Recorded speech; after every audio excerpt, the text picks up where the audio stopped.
डर लगता है। मैं किसी भी धर्म के खिलाफ अगर एक भी वर्ड बोला हूं तो बता दीजिए आप। हिंदू धर्म के जब बारे भी में कोई जुलूस निकलता है, खासकर मुसलमान वर्ग का, चाहे वो रबिउल का हो, चाहे वो मुहर्रम का हो, या चालीसवा का हो, या फिर अन्य, क्या आप कोई बता के दिखा दे, कोई माइक का लाल, मैं चैलेंज करता हूं कि कोई मुसलमान का लड़का किसी मंदिर पे झंडा लगाते हुए दिखा दीजिएगा तो मैं आपको मान जाऊंगा, लेकिन मैं आपको साबित करके दिखा दूंगा। आप देख भी रहे हैं कि हर जगह मस्जिद पे झंडा लगाने की, अगर आप टीका लगाते हैं तो मुझे भी है टोपी लगाने का हक है। अगर आपका मंदिर का घंटा बजता है तो मेरा भी हक है अजान का माइक लगे। मेरी ये लड़ाई है, बराबरी की लड़ाई है, और हम इस्लाम को मानने वाले हैं। जहां इस्लाम रहेगा वहीं छीनने की कोशिश की जा रही है। मुसलमान भी तो हड़पे हुए हैं, मुसलमान हड़पे हुए तो मुसलमान पे कार्रवाई होगी। इसमें एंट्री मारने की क्या जरूरत है? एक रहबर नहीं है सीवान के मुसलमानों में, अगर है तो बताइए वो कहां है, किस मुद्दे पे बात करता है? क्या एनआरसी पे बात होता है, यूसीसी पे बात होता है, सीए पे बात होता है, मौलाना पीटते उनकी पे बात होता है? अगर है तो बता के दिखाइए हमको, आप कहां है वो मौलाना, कहां वो भाइयों का सहयोग है। और इसमें एक आदमी जो एक मौलाना आ रहे हैं जो मधुबनी बेनीपट्टी के जिनके साथ जुल्म हुआ, वो भी इस कॉन्फ्रेंस में शिरकत कर रहे हैं, जिनका नाम मौलाना फिरोज भी साहब गूंजे की किलकारी, इनके यहाँ नतीजे हैं चमत्कारी। बांझपन की समस्या से छुटकारा चाहिए तो सिवान की जानी मानी महिला प्रसूति व बांझपन रोग विशेषज्ञ डॉक्टर वंदना कुमारी के पास आइए।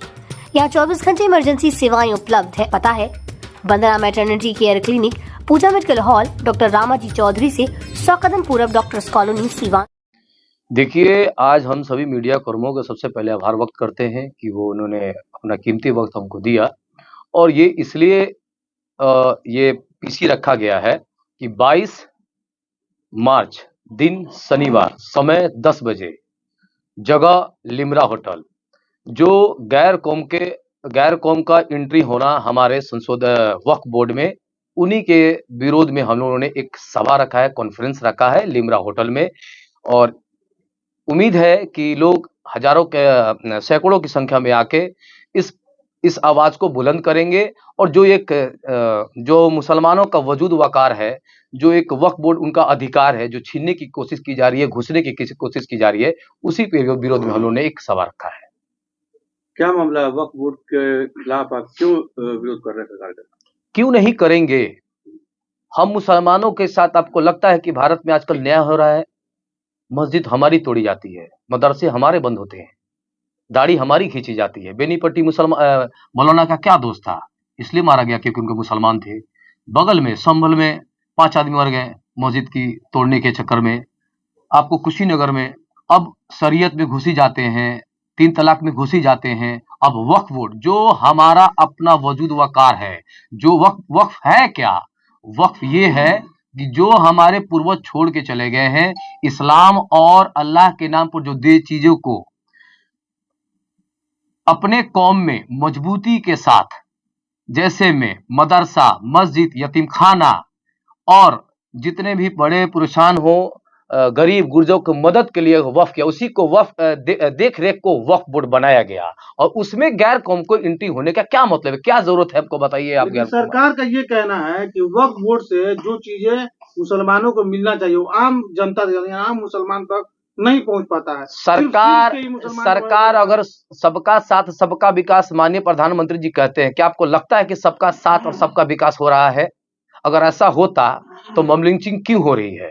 अगर ऐसा होता तो अजान पर से, हमारे जो मस्जिदों से अजान उतारने की बात क्यों हो रही है? अगर ऐसा होता तो होली में जो विवादास्पद बयान जो आ रहा है बार बार लोगों का कि होली के दिन मुसलमान ना निकले, और एक सीओ, एक अनिरुद्ध चौधरी जो एक स्पोर्ट्समैन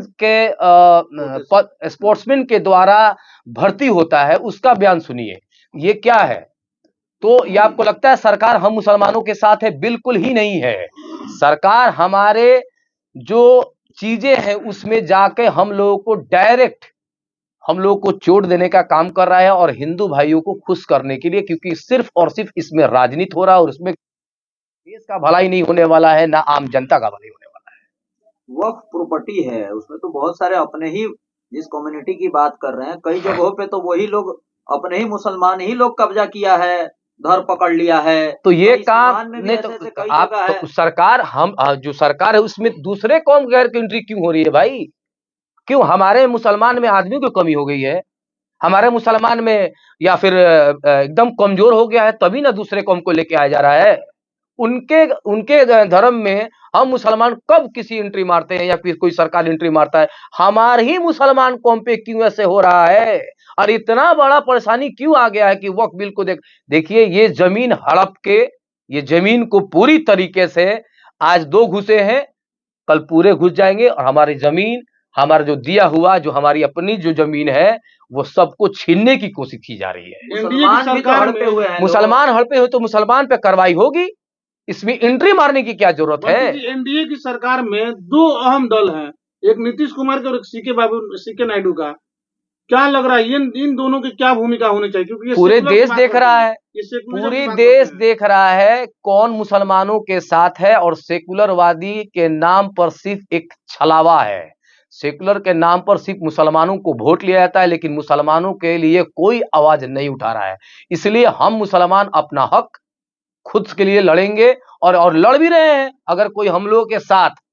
और देखिए क्या विडंबना है, अभी विधानसभा में योगी आदित्यनाथ का क्या बयान था, कठमुल्लावादी। 34 विधायक है, लेकिन किसी की हिम्मत थी कि एक बार बोल दे कि अपशब्द बोलने की आपकी क्या जरूरत है? और उर्दू, हर जगह उर्दू, बिना उर्दू का कुछ काम होगा? उर्दू में भी सवाल उठ रहा है। तो उर्दू भाषा किसकी है? हम मुसलमानों की है। तो अब कहीं ना कहीं हम मुसलमान सिर्फ और सिर्फ प्रताड़ित हो रहे हैं, परेशान हो रहे हैं, और ये सिर्फ और सिर्फ मुसलमानों के लिए ही है और कुछ नहीं है। 2 लाख की बात नहीं करेंगे। 34 विधायकों की बात कर रहे हैं जी, और कह रहे हैं कि वो डर गए योगी से। बिल्कुल डर गए। उनका कोई जवाब है तो बताइए। अभी तो आप देखें ना, 2 मुसलमान की किस बात का डर? विधायक की डर लगेंगे तो आम जनता क्या करेगी फिर? डर है कि जेल जाएंगे, या तो वो गलत होंगे तभी डर रहे होंगे, या फिर अल्लाह का खौफ नहीं होगा। जेल तो आप भी जा सकते हैं, बिल्कुल जाएंगे, बयान दे रहे हैं आप। कोई दिक्कत नहीं है। अगर अल्लाह के काम में जेल जाते हैं तो इससे बड़ा मेरे लिए क्या हो सकता है? अल्लाह के लिए तो मैं शहादत देने के लिए तैयार हूं, लेकिन घुटने नहीं टेकेगा मोहम्मद कैफ किसी भी हालत में। कौन आवाज दे रहा है, नहीं दे रहा है, ये मेरा मुद्दा नहीं है। मैं मोहम्मद कैफ आवाज दूंगा और मैं अपने जमात को गूंगा नहीं होने दूंगा। मैं अपने जमात को आवाज और आवाज उठाने की बात करता हूँ और करूंगा इंशाल्लाह। ये जो प्रोग्राम आप लोग का है, वक्फ संशोधन बिल के खिलाफ कॉन्फ्रेंस, जी, इसमें कौन कौन लोग रहेंगे, किस बैनर की तले? देखिए, ये आम जनता का बैनर के तले है, आम लोगों के सहयोग से हो रहा है।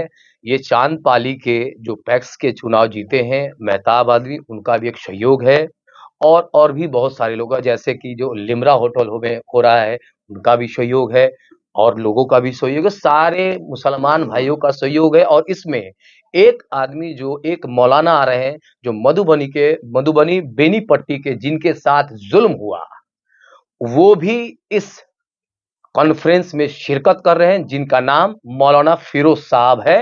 वो भी आ रहे हैं। उनको क्या पड़ी है? वो भी मालूम है कि हम मुसलमानों के साथ कितनी ज्यादती हो रही है।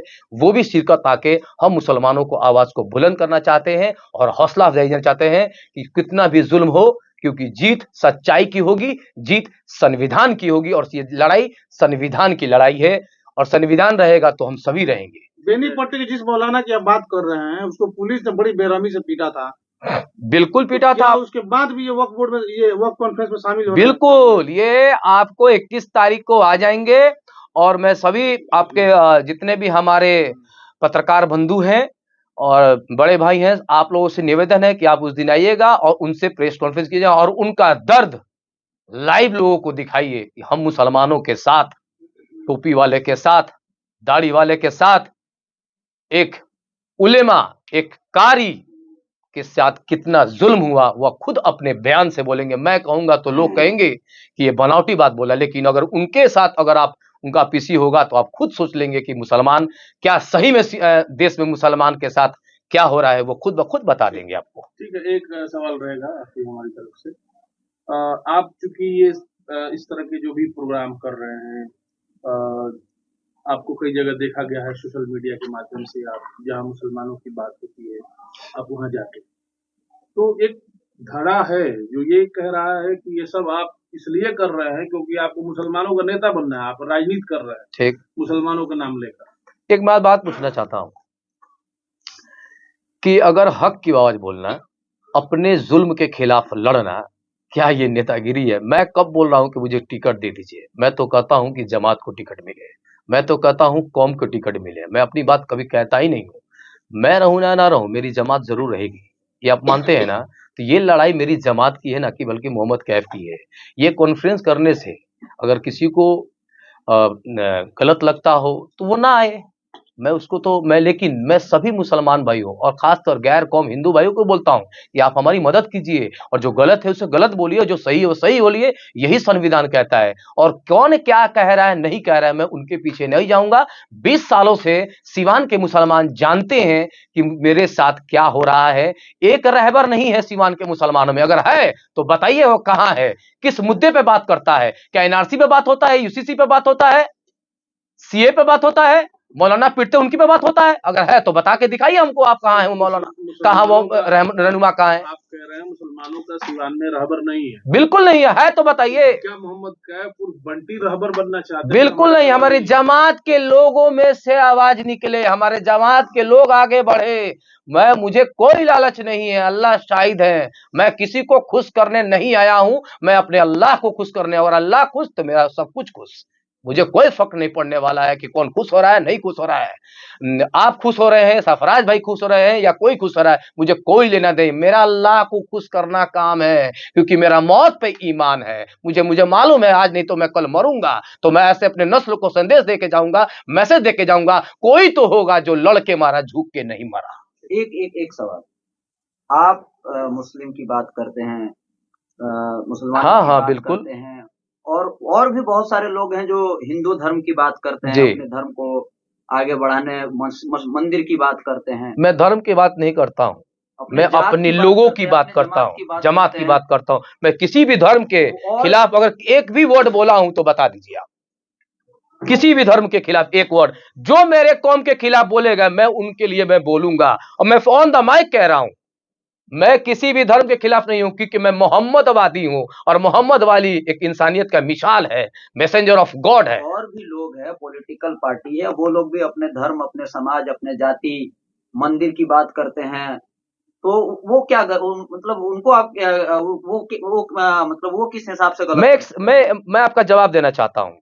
जब भी कोई जुलूस निकलता है, खासकर मुसलमान वर्ग का, चाहे वो रबिउल का हो, चाहे वो मुहर्रम का हो, या चालीसवा का हो, या फिर अन्य, क्या आप कोई बता के दिखा दे, कोई माइक का लाल, मैं चैलेंज करता हूं कि कोई मुसलमान का लड़का किसी मस्जिद पे कोई झंडा दिखाते हुए दिखा दीजिएगा। लेकिन मैं आपको दिखा सकता हूं, मंदिर पे झंडा लगाते हुए दिखा दीजिएगा तो मैं आपको मान जाऊंगा। लेकिन मैं आपको साबित करके दिखा दूंगा, आप देख भी रहे हैं कि हर जगह मस्जिद पे झंडा लगाने की कोशिश हो रही है। तो मैं किसकी बात करूं? परेशान हम हैं तो बात दूसरे करूं। मैं तो उनको गाली नहीं दे रहा हूं, मैं उनको भरा बुला नहीं कर रहा हूं, ना मैं उन पर क्वेश्चन उठा रहा हूं। अगर आप अच्छे से रह रहे हैं तो मुझे भी संविधान कहता है मुझे भी अच्छे से रहने का। अगर आप टीका लगाते हैं तो मुझे भी है टोपी लगाने का हक है। अगर आपका मंदिर का घंटा बजता है तो मेरा भी हक है अजान का माइक लगे। मेरी ये लड़ाई है, बराबरी की लड़ाई है, और हम इस्लाम को मानने वाले हैं। जहां इस्लाम रहेगा वह इंसाफ होगा, और इंशाअल्लाह जीत संविधान की होगी, इंसाफ की जीत होगी। हिंदू धर्म के बारे में आप क्या सोचते हैं? बहुत अच्छा सोचते हैं। जो राम को मानते होंगे निश्चित तौर पर वो बहुत बेहतर होंगे, और जो गोडसे को मानते होंगे जिंदगी में बेहतर नहीं होंगे। गोडसे पहला आतंकवादी है भारत का, उसका कोई भी उसका देखिए, उसको मानने वाले भी है, लेकिन कोई मतलब नहीं है। अपना जो जिसको जो माने, यही तो संविधान की खूबसूरती है कि जिसको जो मानना है माने, लेकिन किसी दूसरे कौम के में हस्तक्षेप ना करे। सवाल यह है बंटी जी जी, आज की डेट में जो कोई भी किस तरह का बयान दे रहा है, वो सही क्यों ना हो लगता हो उन्हें, उन पे एनएसए जैसे कानून लग जा रहे हैं, तुरंत उनकी गिरफ्तारी हो जा रही है। कोर्ट है। वहीं दूसरी तरफ कुछ लोग ऐसे हैं जिन्होंने ये भी कहा था कि गोली मारो सालों को, इस तरह के नारे लगाए, उन्हें सम्मानित किया गया, उन्हें यहाँ तक कि कई बड़े पद दिए गए। उसमें कहीं आपको ये डर नहीं लगता कि कहीं आपको भी इस तरह का निशाना बनाया जा सकता है? डर लगता है अल्लाह से और किसी से नहीं। डर लगता है अल्लाह से और किसी से नहीं। इसी की तो लड़ाई है कि आप हमें गाली दे दीजिए तो आपको सम्मान मिल रहा है, और हम सच बोल रहे हैं तो हमें जेल मिल रहा है। तो जेल जाना ही पसंद है, लेकिन झुकना पसंद नहीं है मोहम्मद कैफ के कौम को, चाहे कुछ भी हो जाए। याद रखिएगा, अगर मोहम्मद सल्लल्लाहु अलैहि वसल्लम के मानने वाला मुसलमान होगा तो निश्चित तौर पे सब्र के साथ, संविधान के साथ बढ़ेगा, और जीत संविधान की होगी, जीत मोहम्मद सल्लल्लाहु अलैहि वसल्लम की बातों की होगी, सब्र की होगी, और इंशाअल्लाह जरूर एक दिन कामयाबी मिलेगी।